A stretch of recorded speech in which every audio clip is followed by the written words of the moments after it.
Hi friends, welcome back to మైంటీస్ of facts. Cricket మ్యాచ్లో సిక్స్లు కొట్టడం అంత ఈజీ కాదు. ఈరోజు క్రికెట్ చరిత్రలో ది బెస్ట్ సిక్సెస్ చూద్దాం. నెంబర్ 3 చూస్తే మాత్రం నిజంగా మీరు షాక్ అవుతారు. దీంట్లో నా ఫేవరెట్ 6 అయితే నెంబర్ 7. మిగతా వాటిలో మీ ఫేవరెట్ 6 ఏది అనేది మీరే చూసి డిసైడ్ అవ్వండి. ఫ్రెండ్స్, ఈ వీడియో చాలా ఇంట్రెస్టింగ్గా ఉండబోతుంది, అందుకే లాస్ట్ వరకు తప్పకుండా చూడండి. ఇంకెందుకు ఆలస్యం, స్టార్ట్ అవర్ వీడియో. ధోని 118 మీటర్ల 6.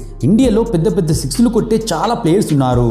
దాంట్లో సౌరవ్ గంగూలీ స్టైలిష్ 6 కొడితే యువరాజ్ సింగ్ టైమింగ్ ఇంకా పవర్తో 6 కొట్టేవాడు. కానీ ధోని 6 మాత్రం పవర్ ప్యాకెట్గా ఉండేది. ధోని కొట్టే 6లో ఎంత పవర్ ఉండేదంటే బ్యాట్ ఎడ్జ్కి తగిలిన 6 వెళ్ళిపోయేది. 2009లో ఇండియా న్యూజిలాండ్తో జరిగిన ఒక మ్యాచ్లో New Zealand off spinner Jeetan Patel bowling చేస్తున్నాడు. అతని బౌలింగ్లో ధోని ముందుకు వచ్చి ఒక పెద్ద 6 కొట్టాడు. ఈ 6 పొడవు 118 మీటర్లు. అలాగే ఆ బాల్ వెళ్లి కమెంటరీ బాక్స్లో వెళ్లి పడింది.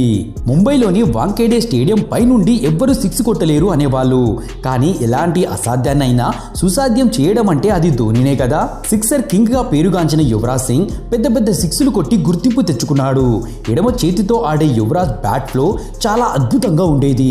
పెద్ద పెద్ద మ్యాచ్ల్లో బెస్ట్ గా ఆడే స్పెషల్ ప్లేయర్ అని యువరాజ్ సింగ్ ను అంటారు. యువరాజ్ సింగ్ ఇండియాకు 2 సార్లు ప్రపంచ కప్ అందించాడు. అలాగే నాకౌట్ గేమ్స్ లో మంచి ఇన్నింగ్స్ ఆడి ఇండియాను గెలిపించాడు. 2007 T20 వరల్డ్ కప్ సెమీఫైనల్లో యువరాజ్ సింగ్ తన బ్యాట్ విశ్వరూపాన్ని చూపెట్టాడు. బ్రేట్లీ 147 స్పీడ్తో వేసిన బాల్ను యువరాజ్ అలా ప్లిక్ చేశాడంతే ఆ బాల్ బౌండరీ దాటిపోయింది. యువరాజ్ సింగ్ బ్యాట్ స్పీడ్ 128 మీటర్లు. అలాగే ఈ 6 పొడవు 119 మీటర్లు. ఈ రోజుల్లో ఇలాంటి షాట్లు కొట్టే ఆటగాడైతే కనిపించడం లేదు. ఇప్పుడు అలాంటి షాట్ కొట్టే వాళ్ళు ఎవరైనా ఉన్నారో అని మీకు అనిపిస్తే కమెంట్లో మాకు చెప్పండి.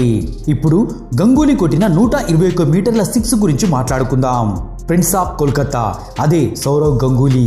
సౌరవ్ గంగూలీ ముందుకు వచ్చి బాల్ను కొట్టాడంటే ఆ బాల్ గ్రౌండ్ బయట పడాల్సిందే అనేవాళ్ళు. అలాగే గంగూలీ కొట్టే 6లు చాలా సూపర్గా ఉండేవి. 1997లో జింబాబ్వేతో జరిగిన మ్యాచ్లో ఆల్రౌండర్ గ్రాంట్ ఫ్లవర్ బౌలింగ్ చేస్తున్నాడు. ఎదురుగా సౌరవ్ గంగూలీ ఉన్నాడు. గంగూలీ 2 అడుగులు ముందుకు వేసి లాంగ్ ఆన్ మీదికెళ్లి 120 మీటర్ల పొడవైన 6 కొట్టాడు. అక్కడితో ఆగని గంగూలీ గ్రాంట్ ఫ్లవర్ వేసిన 3 బాళ్లకు వరుసగా 3 సిక్సర్లు కొట్టాడు. ఆ సిక్సర్లన్నీ స్టేడియం బయటపడ్డాయి. గంగూలీ స్పిన్నర్ల బౌలింగ్లో 2 అడుగులు ముందుకు వచ్చి బాల్ని కొడితే బాల్ స్టేడియం బయటపడేది. గంగూలీ లాంటి ఫుట్వర్క్ ఇప్పటికీ ప్రపంచంలో ఏ ఆటగాడికి లేదు. లివింగ్స్టన్ 122 మీటర్ల 6. లివింగ్స్టన్ పెద్ద పెద్ద 6లు కొట్టడంలో స్పెషలిస్టు. అలాగే అతను కొట్టే ప్రతి 6 బౌండరీలో కాకుండా స్టాండ్లో పడుతుంది. అలాగే అతన్ని క్రూరమైన హిట్టర్ అని అంటూ ఉంటారు. పాకిస్తాన్తో జరిగిన మ్యాచ్లో పాకిస్తానీ బౌలర్ హరీష్ రావు వేసిన బాల్ను లివింగ్స్టన్ 122 మీటర్ల పొడవైన 6గా కొట్టాడు. ఆ బాల్ స్టేడియం బయట పడిపోయింది. బాల్ సరిగ్గా స్లాట్లో ఉంది. ఆ బాల్ను లివింగ్స్టన్ కిందికి వచ్చి దాన్ని బలంగా కొట్టాడు.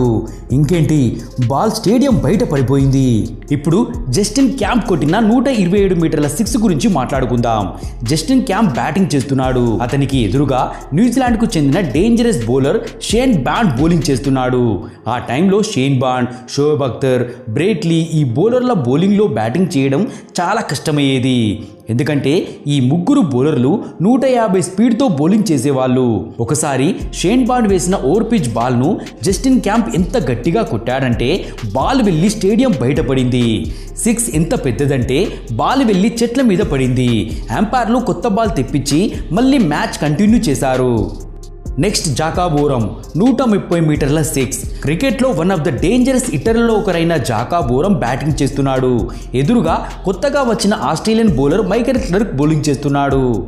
క్లర్క్ వేసిన ఆ బాల్ను జాకాబోరం ముందుకు వచ్చి 130 మీటర్ల 6 కొట్టాడు. అంతేకాదు జాకాబోరం ఇదే మ్యాచ్లో ఇంకో 3 6లు కొట్టాడు. ఆ 3 కూడా 100 మీటర్ల దూరంలోనే పడ్డాయి. నెక్స్ట్ రియాన్ డెన్ టోచర్డ్ 130 మీటర్ల 6. ఒక లీగ్ మ్యాచ్ జరుగుతున్నప్పుడు డచ్ క్రికెటర్ రియాన్ టెన్ డోచర్డ్ 130 మీటర్ల పెద్ద 6 కొట్టాడు. ఇది ఎంత పెద్ద 6 అంటే బాల్ స్టేడియం బయటకు వెళ్లి రోడ్డు మీద పడింది. తర్వాత ఒక వ్యక్తి ఆ బాల్ స్టేడియంలోకి విసిరే ప్రయత్నం చేశాడు, కానీ అది లోపలికి రాలేదు. రియాన్ చాలా మంచి బ్యాట్స్మెన్. అతని వన్డే ఎవరేజ్ 67 ఉండేది. ఇప్పుడు బ్రేట్లీ 143 మీటర్ల 6 గురించి మాట్లాడుకుందాం. ఆస్ట్రేలియన్ గొప్ప బౌలర్ అయిన బ్రేట్లీ అప్పుడప్పుడు అద్భుతంగా బ్యాటింగ్ చేసేవాడు. వెస్టిండీస్తో జరుగుతున్న ఒక మ్యాచ్లో మిడ్ వికెట్ మీది నుండి ఎంత పెద్ద సిక్స్ కొట్టాడంటే ఆ బాల్ వెళ్ళి స్టేడియం బయట పార్కింగ్ మీదున్న నెట్స్ మీద పడింది. ఈ భయంకరమైన సిక్స్ పొడవు 143 మీటర్లు. అప్పటి వరకు అత్యంత పొడవైన సిక్స్ ఇదే. ఆఖరిది షాహిద్ అఫ్రీది 153 మీటర్ల సిక్స్. 2013లో సౌత్ ఆఫ్రికాతో జరుగుతున్న మ్యాచ్లో షాహిద్ అఫ్రీది క్లీన్ బౌల్డ్ అయ్యాడు. అప్పుడు బౌలర్ చేసిన అగ్రెసివ్ రియాక్షన్ ఆఫ్రీదికి అస్సలు నచ్చలేదు. కానీ ఇక్కడే ట్విస్ట్ ఉంది. బౌలర్ వేసిన ఆ బాల్ నో బాల్. ఆఫ్రీది మళ్ళీ బ్యాటింగ్కి వచ్చి నెక్స్ట్ బాల్ క్రికెట్ చరిత్రలోనే అతిపెద్ద సిక్స్గా కొట్టాడు. ఆ సిక్స్ పొడవు 153 మీటర్లు.